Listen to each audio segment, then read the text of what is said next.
Halo Mirsa. Wuhui, tepuk tangan dong dek. Selamat datang di channel YouTube Nia Siro. Ini lagi masih diundang menjadi bintang tamu. Ya, saya ini spesialis bawain sejarah-sejarah Yunani yang berkaitan dengan kehidupan kita pada saat ini, ya. Dan sekarang ceritanya ini ada keterkaitannya dengan good relationship, ya, di remaja. Oke. Nah, kita sebagai orang tua ini, kemarin juga saya ada sedikit menyinggung ya masalah di video saya sebelumnya tuh tentang Medusa, ya, kejahatan seksual. Sekarang saya sedikit kena tentang relationship di antara remaja, ya. Jadi juga ada keterkaitannya sedikit-sedikit. Kemarin sudah saya singgung bahwa anak-anak sekolah ini harus kita awasi pacaran, karena saya juga punya anak gadis, ya. Nah,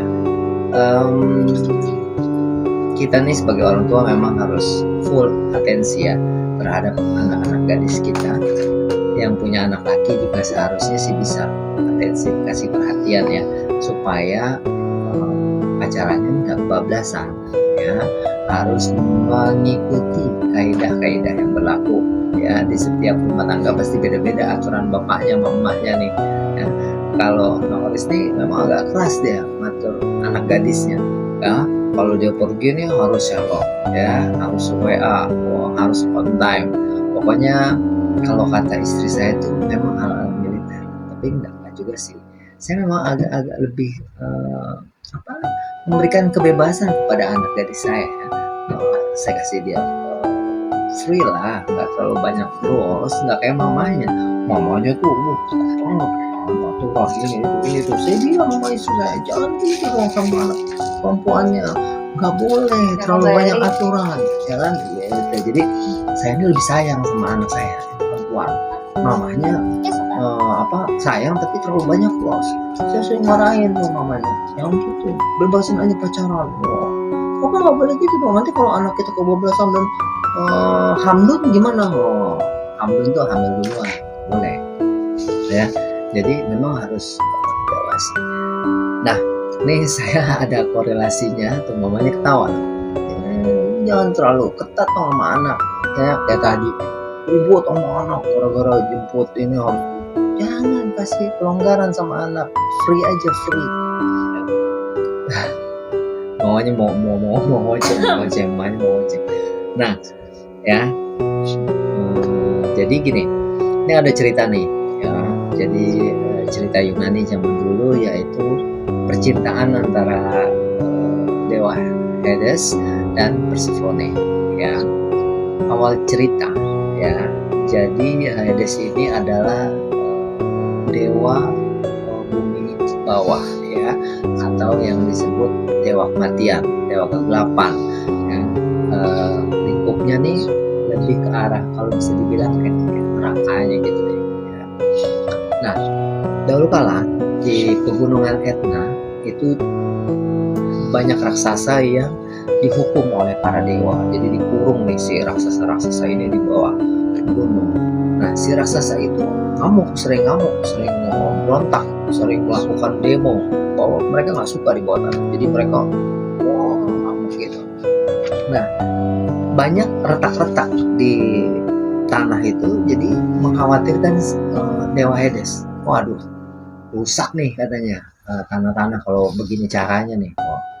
Nah, dewa Hades akhirnya melakukan patroli, ya. Patroli, siaga wilayah, ya, supaya jangan banyak keretakan. Dia setelah lagi patroli, dia naik kereta kuda. Hades ini kereta kuda buat dari emas, ya. Dia patroli wilayah di gunung Etna. Set. Nah, ada dewa Cupid namanya Elos. iseng nih dia nih. Noris.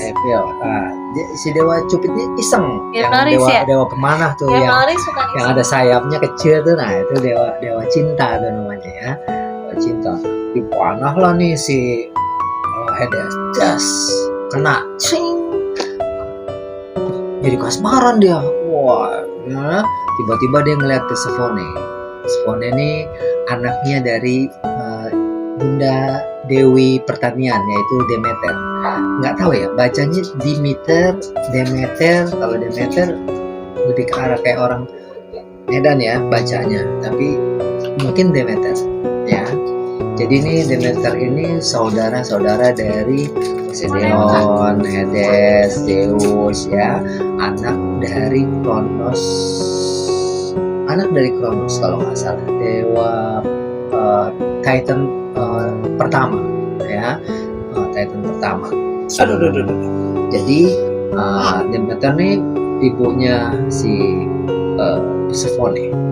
Persephone ini lagi main di taman, di sungai ya, sama beberapa nimfa ya. Nimfa Aegon itu ini apa namanya, bidadari kecil tuh ya. Jadi kalau kita nikah sama nimfa tuh nanti melahirkan dewa ya. Jadi banyak nih, wah lagi main, tiba-tiba Hades terkesima, dia lihat si Persephone lagi main, lalu diculik lah Persephone. Singkat kata, Persephone dibawa ke dunia bawah ya. Persephone dibawa ke dunia bawah, akhirnya dinikahkan. Persephone juga biasa disebut Dewi Kematian ya, Dewi ke-8. Jadi udah dikurung lama nggak pulang, ibunya Demeter udah akhirnya dicari lah nih si Persephone sama ibunya, dicari kemana nggak ada ya. Nah sampai Demeter ini bertanya ke ahli nujum, ke siapa, nelayan apa segala macam, semua nggak ada yang melihat Persephone kemana. Ya siapa yang mau lihat orang di bawah tanah ya kan, kecuali dia ada di mall, ada di mana mungkin kelihatan. Terus akhirnya udah saking capeknya Demeter, ada Helios nih dewa matahari ya. Jadi kalau dewa matahari ini dia menyaksikan semua kejadian yang ada di muka bumi. Kan Bu, lagi baru ini mandi, anak saya baru mandi. Jadi Helios cerita, wah Demeter katanya, aduh Demeter dia ini apa namanya, Demeter dia diculik sama Hades, dibawa ke bawah tanah. Serius loh katanya. Oh iya, kemarin kalau nggak salah minggu lalu katanya. Udah dah. Akhirnya setelah ketemu kalau nggak salah Demeter minta pertolongan sama Zeus kalau nggak salah ya, untuk mengirim utusan ketemu Hades dan membebaskan Persephone. Nah, Hades nggak berani ngelawan karena itu adalah permintaan Zeus, tapi Hades nggak kehilangan akal ya untuk memegang Persephone untuk selama-lamanya, karena dia memang istrinya. Melakukan tipu muslihat, yaitu Persephone dikasih makan buah delima.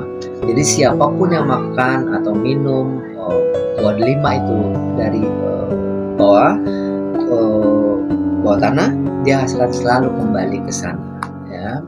Dan nih udah singkat cerita, akhirnya dibawalah pulang ya Persephone ke Olympus ya.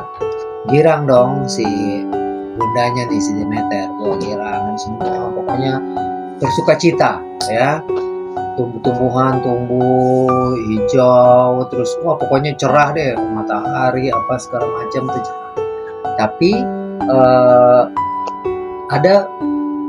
ada sedikit apa namanya ketentuan ya antara Hades dan Zeus, yaitu Persephone hanya boleh seminggu ya, atau kalau nggak salah beberapa bulan gitu, pokoknya setengah bagian sama Demeter, setengah bagian dia harus ada di dengan Hades di bagian bawah bumi ya. Nah Persephone hadir di muka bumi, ketemu dengan Demeter, terus terjadilah sukacita, terus tanaman-tanaman pada bertumbuhan, terus buah, ya kan, rindang, hijau. Terus kalau Demeter pulang, salah. Kalau Persephone pulang ke rumah Hades ke bawah, Demeter sedih, ya. Makanya saking sedihnya dia menimbulkan salju dingin, terus pohon-pohon pada berguguran, bunga-bunga pada berguguran, pohon-pohon pada kering, gersak, tandus, ya kan, saking sedihnya nih ibunda kalau kehilangan Persephone, ya. Makanya sekarang ada beberapa musim, itulah ceritanya awal muasalnya pergantian musim itu seperti itu, karena sedihnya Demeter kalau kehilangan Persephone, ya. Jadi sampai sekarang terus melakukan itu, pulang pergi aja tuh si Persephone, ya gitu. Jadi di sini bisa kita ambil sedikit gambaran, ya, bahwa saking cintanya Hades kepada Persephone, saking cintanya Hades kepada Persephone, akhirnya dia melakukan tipu muslihat, yaitu memberikan makan delima kepada Persephone supaya Persephone nggak akan bisa kemana-mana dan akan selalu kembali ke dunia bawah, ya. Jadi kita bisa ambil pelajaran di sini adalah bahwa semua laki-laki, ya, semua anak remaja khususnya yang laki-laki nih, tidak termasuk saya, karena saya dulu bukan ahli tipu muslihat, ya. Jadi saya memang jujur aja kalau saya sama perempuan. Jadi dia selalu melakukan tipu muslihat, ya, yaitu memberikan hadiah-hadiah, kata-kata manis, rayuan-rayuan gombal melalui WhatsApp, ya kan, I love you, bla bla bla, segala macam. Nah, ini ceweknya nih kadang-kadang suka tergiur, lupa, ya. Padahal ibunya udah ngingetin, jangan pacaran sama dia nggak bagus, nggak baik, ya. Nah, jadi itu kadang ibu kita tuh bisa bersedih kalau anaknya melawan kita, akhirnya pacaran. Nah, itu nggak boleh, ya. Sebenarnya kalau saya pribadi boleh aja pacaran, ya, boleh pacaran tuh boleh, asalkan satu, ya, harus dilihat prosesnya. Nah, harus dilihat prosesnya. Proses pertemuannya nih seperti apa nih? Kalau misalnya dia satu kampus, satu kantor, atau satu sekolah, itu prosesnya baik, ya. Tapi kalau ketemunya di bis, di diskotik, ya, terus di tengah jalan, nah, prosesnya itu kurang baik dan harus dilihat juga, ya. Kedua, lihat laki-lakinya dulu, ya. Biasanya kita kan kaum perempuan jauh lebih sensitif, ya. Jadi kalau laki-laki ini kan menggebu-gebu, nah itu harus dilihat, ya, laki-lakinya kayak gimana, ya. Dia pemberani kah atau dia bertanggung jawab kah? Kita lihat ganteng jelek tuh nomor sekian, tapi kita harus lihat karakternya, psikologisnya, segala macam. Kita harus lebih banyak menilai, lebih banyak komunikasi sama orang tua untuk menentukan pilihan, dia pantas tidak untuk jadi pacar saya, Pak, Ma, misalnya kayak gitu. Nah, harus diperbaiki komunikasi juga antara anak gadisnya dan orang tuanya, itu yang paling penting, ya. Tadi apa? Pertama, lihat prosesnya. Kedua, lihat orangnya seperti apa. Ketiga, lihat nilainya deh di sekolah, effortnya untuk belajar. Misalnya nih anaknya rajin apa tidak, tekun apa tidak. Untuk ketentuan dia harus ranking 1, harus ranking 2, itu ke nomor sekian. Yang penting dia punya niat dulu belajar di sekolah, ya. Dia termasuk anak yang seperti apa kalau di sekolah, kayak gitu. Banyak deh poin-poinnya yang harus kita lihat, ya. Kalau misalnya awalnya Hades izin sama Demeter, mungkin nggak akan kasih izin juga untuk nikahin Persephone, benar nggak sih?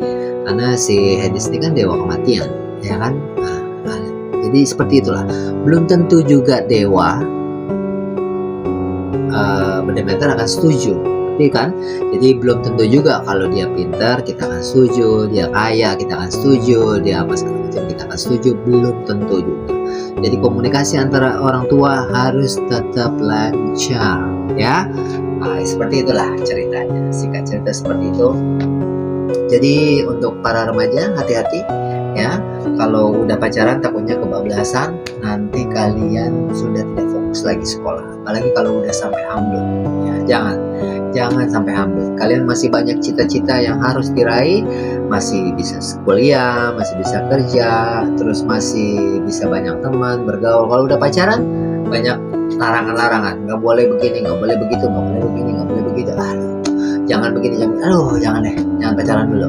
Ya, kalau mau pacaran boleh, tapi kasih kebebasan. Ya, jadi semuanya bisa dibicarakan sebenarnya. Oke. Nah, ini mana kemana ini pemirsa ini, nggak ada yang nanya ini. Gua sendirian di sini. Wah, ini udah yang ini ngejemur pada apa, gue sendirian konten. Ya udah, kalau gitu kita sudahi dulu ya. Nanti saya akan bawakan lagi next. Saya bawain tentang Raja Midas. Oke. Raja Midas, Diosionos atau siapapun, Selionos atau apa, itu saya akan bawain. Pokoknya tenang aja, saya nggak akan putus bawain yang begini-begini ya. Gue paling demen cerita yang begini. Oke, sampai ketemu. Jangan lupa terus dukung kreator Nusantara seperti Nia Siro yang asli Indonesia. Oke, semangat terus. Sampai jumpa. Dadah.